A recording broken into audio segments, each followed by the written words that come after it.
Nuestra hermana Maite Lanero es misionera de FIEIDE a través de Enlace Latino. Hoy va a compartir con nosotros acerca del ministerio que está desarrollando en Huaraz, Perú, pero como ella misma se va a presentar, voy a dar paso directamente. Espero que este tiempo sea de bendición y que vuestro compromiso con ella siga activo, empezando con lo mejor, con la oración. Bueno, Maite, pues si te parece, empezamos la entrevista y primero decirte que es un placer estar este tiempo contigo y sé que va a ser un tiempo de muchísima bendición para todos los que te escuchemos. Muchos de nosotros ya te conocemos un poquitín y estamos orando por ti y por el ministerio que desarrollas en Perú. Pero es muy bonito poder conocerte un poco más. Entonces, si te parece, háblanos algo de ti, de qué has estudiado, de dónde vienes y cuál es tu iglesia de origen, algo personal. Pues me llamo Maite Lanero, soy de Barcelona, en España, y bueno, pues estudié la carrera de psicopedagogía en la Universidad de Barcelona y luego estudié educación social en la Universidad de Girona. Y pues provengo de la iglesia en la calle Verdi. Ahí es donde empecé a asistir a una iglesia y donde cuando era un adolescente me convertí. Con la formación y la capacitación profesional de la que nos has hablado, evidentemente tenía un buen trabajo en España, incluso fuera de España, pero tomaste una decisión de fe y te embarcaste en el mundo de las misiones internacionales. ¿Qué te motivó a dar este paso, Maite? Bueno, en realidad yo terminé de estudiar y tenía mucha inquietud por irme a un país anglosajón, así que gracias a Dios en el 2006 conseguí irme a Estados Unidos y allí estuve colaborando con un proyecto secular como educadora social y luego en escuelas públicas en Chicago, ¿no? Para trabajar con estudiantes latinos en riesgo, niños con dificultades de aprendizaje. La verdad es que me iba muy bien económicamente, era un trabajo que era un muy buen trabajo y la verdad es que estaba pensando en quedarme, pero tuve la oportunidad de ir un verano a Perú, viajar a Huaraz y conocer el proyecto Tourmanyé y bueno, pues empecé a preguntarle a Dios qué quería que hiciera, si quería que me fuera un año a Tourmanyé o qué es lo que quería él, ¿no? Porque siempre había tenido la inquietud de usar mi profesión en una organización cristiana trabajando con familias, niños y adolescentes vulnerables. Entonces el proyecto en Perú, en Huaraz, encajaba mucho con esa inquietud, como esa pasión, ¿no? Y bueno, pues fui preguntando y Dios fue abriendo puertas. Y sí que recuerdo muy bien una anécdota pequeña. En Estados Unidos nieva mucho y yo siempre llevaba coche, porque allí hay que ir con coche a todos lados. Y bueno, pues en ese tiempo le estaba preguntando a Dios. Y era un domingo y me perdí con el coche. Y fui a parar a un cementerio muy grande, muy bonito, porque ahí son muy bonitos. Y esto me hizo pensar, ¿no?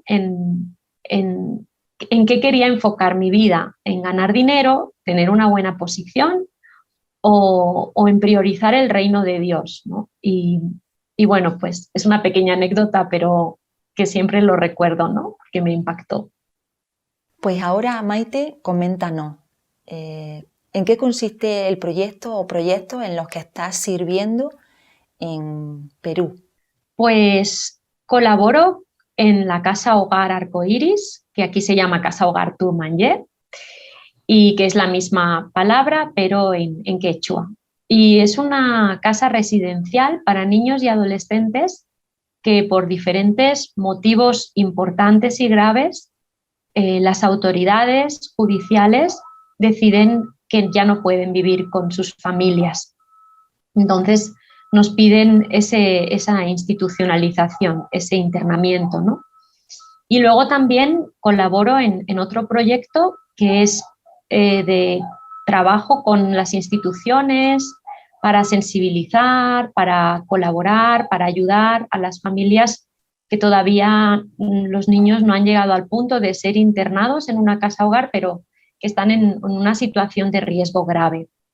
Y en medio de todas esas colaboraciones, tanto en la casa hogar como con las autoridades, con las instituciones, pues siempre aprovechando las oportunidades para compartir el Evangelio.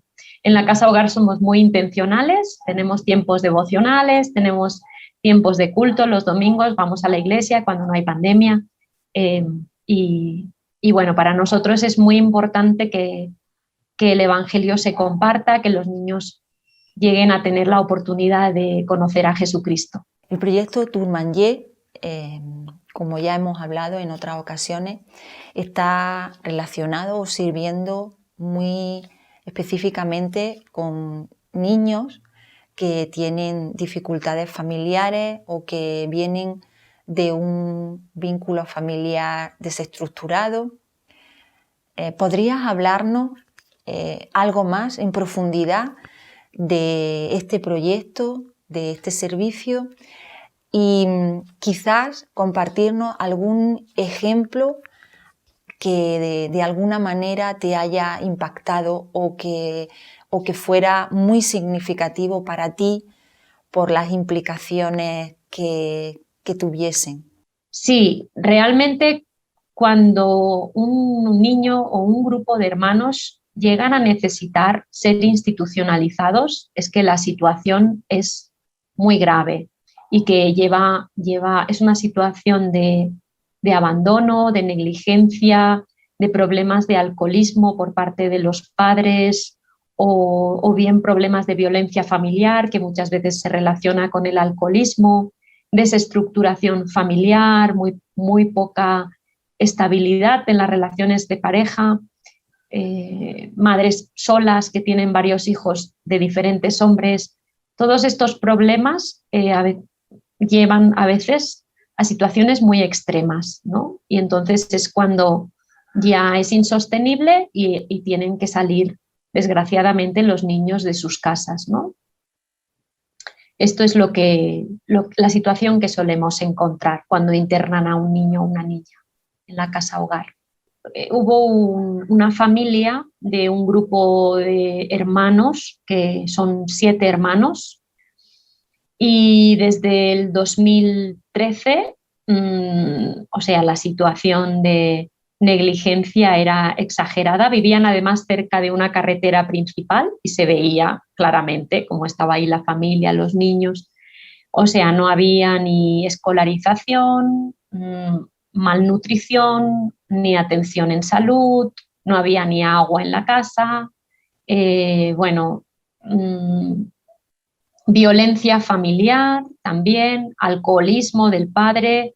Cuando empezamos a conocer el caso, porque en el 2016, o sea, habían ya pasado 3 años desde que las autoridades conocían el caso, y en el 2016, como en abril, un fiscal nos convocó a una mesa de trabajo en esta red que hemos formado para comunicarnos mejor con las instituciones y nos habló del caso. Y ahí es cuando empezamos a visitar de una forma periódica y claro, ahí recogimos mucha información y los vecinos incluso nos decían que el papá a veces perseguía a la mamá con un cuchillo delante de los niños, o sea, situaciones muy, muy extremas, ¿no? Y bueno, pues había mucha resistencia de los padres. La madre, cuando llegábamos, se escondían, cuando llegaba personal de salud tiraba piedras. O sea, una señora que ya no estaba bien mentalmente, ¿no? Por toda esta situación de maltrato que vivió durante muchos años. Y bueno, pues en esa situación se tuvo que tomar una decisión firme, sobre todo cuando ya les echaron de esa casa. Vivían en un plástico fuera de la casa, en medio de la lluvia. y ya habían pasado unos meses en que visitábamos y estábamos hablando con el juez que por favor, que los internara, que ya no se podía más. No nos escuchaba el juez, oramos, hubo un cambio de juez que sí nos escuchó y justo se quedaron sin casa, ¿no? Todo fue como una serie de circunstancias que vimos claramente que Dios estaba ahí obrando para sacar a esos niños de ahí, ¿no?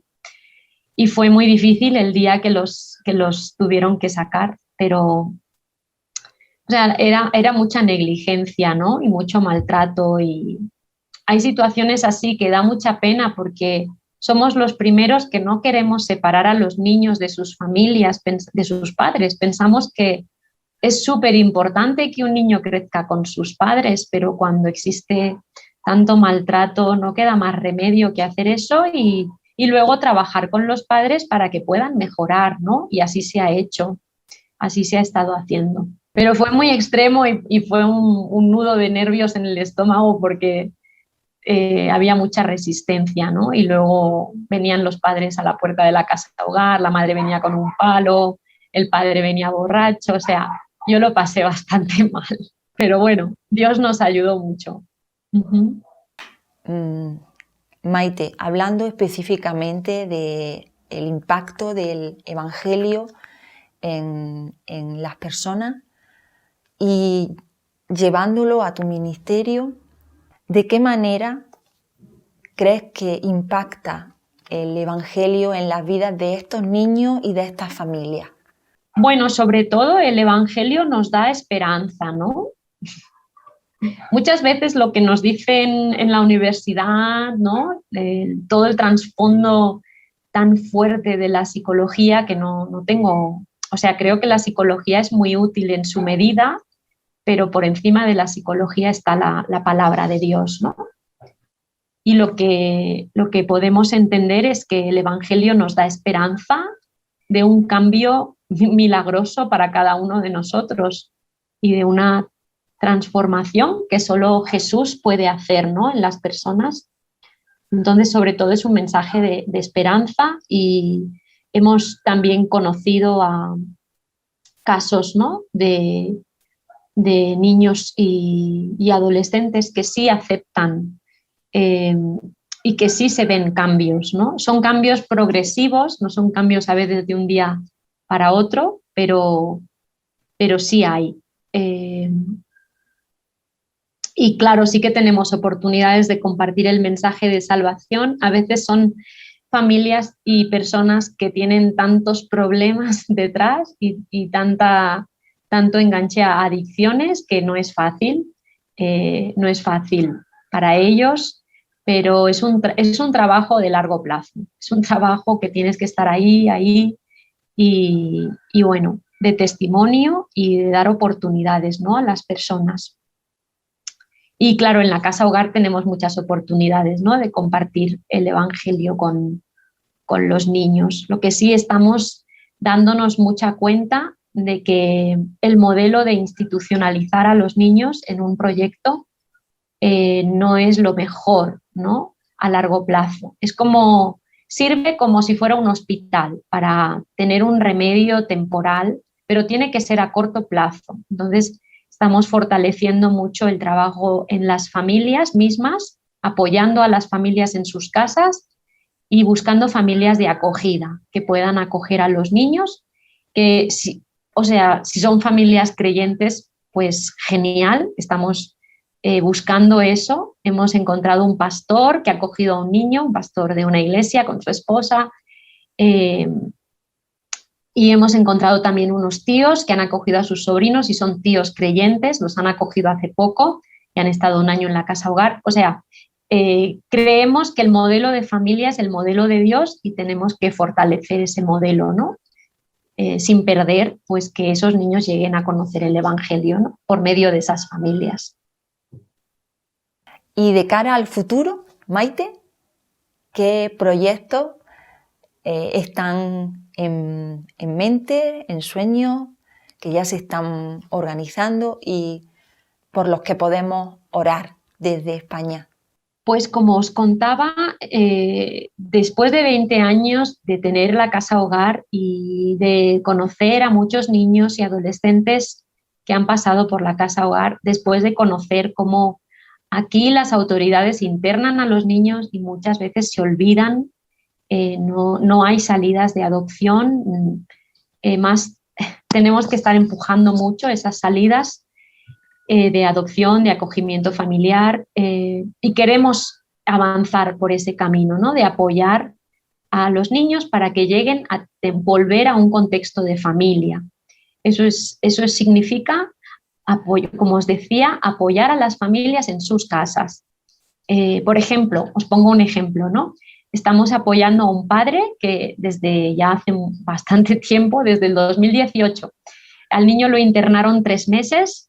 Entonces luego le devolvieron a su niño al padre. El niño estaba por la calle en la noche, bueno, estaba en riesgo, ¿no?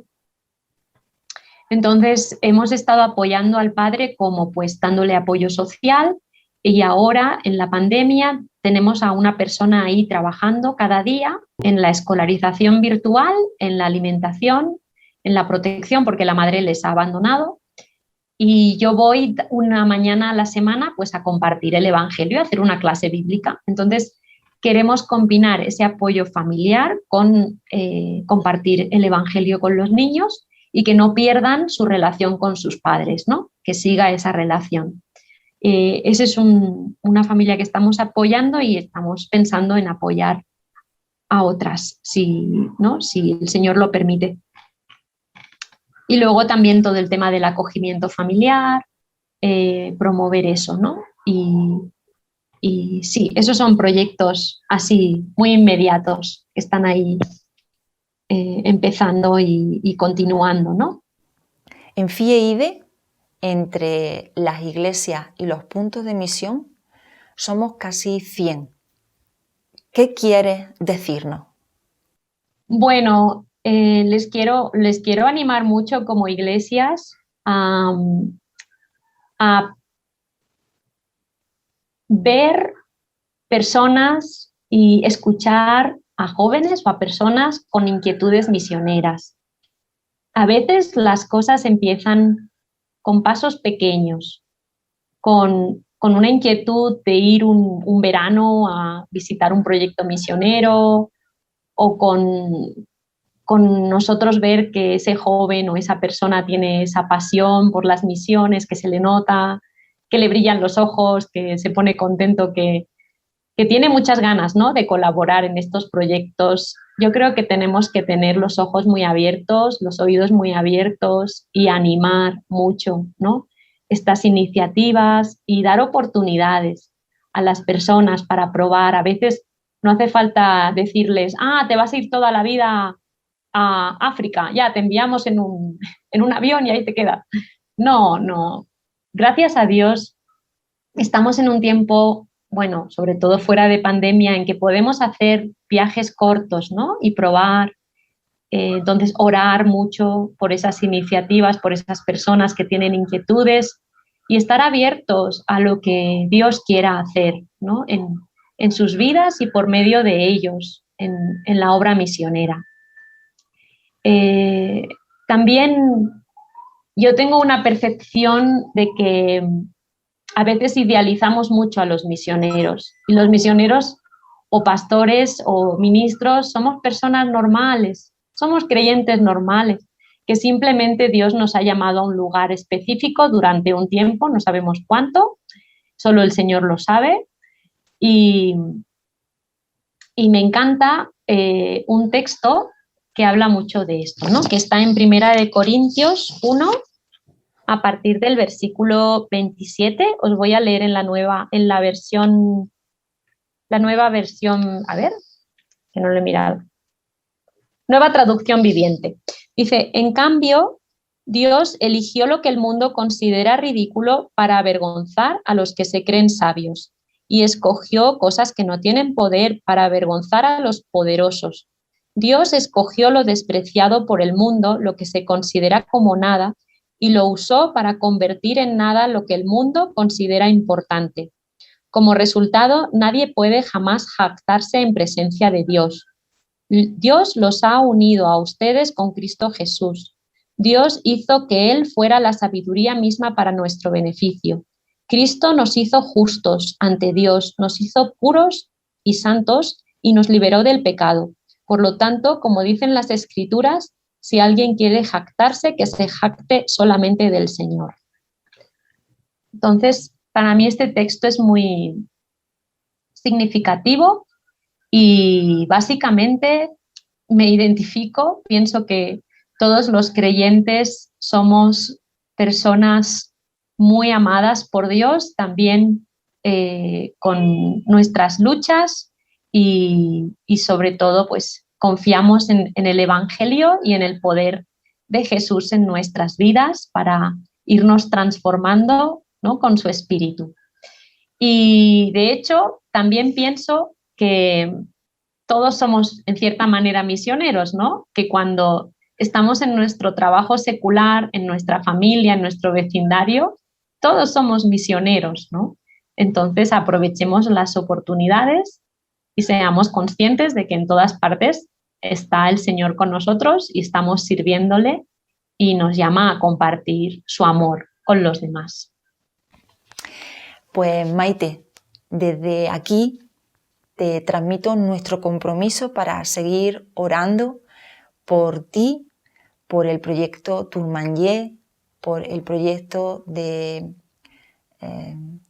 conciliación con las entidades y la administración, con todas esas ideas y esos proyectos que están cuajándose, y decirte que te llevamos en nuestro corazón y que ha sido un verdadero placer conocerte un poquito más, un poquito mejor, y por supuesto nuestro más sincero cariño y nuestro amor para ti y para esos niños con los que convives cada día, y nuestro mayor deseo de que el Señor siga avanzando ese precioso ministerio y que nosotros podamos verlo desde el otro lado del mundo.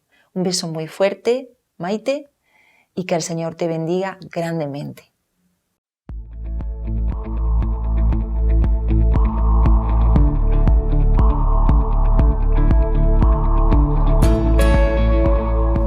Muchas iglesias tienen interés en involucrarse en misiones, pero les falta la oportunidad, no tienen la información o simplemente no conocen proyectos misioneros. Si no sabemos los detalles de las necesidades en nuestras ciudades o de lugares más lejanos, difícilmente nos sentiremos identificados. Actualmente, en nuestro precioso mundo, hay más de 7.840 millones de personas.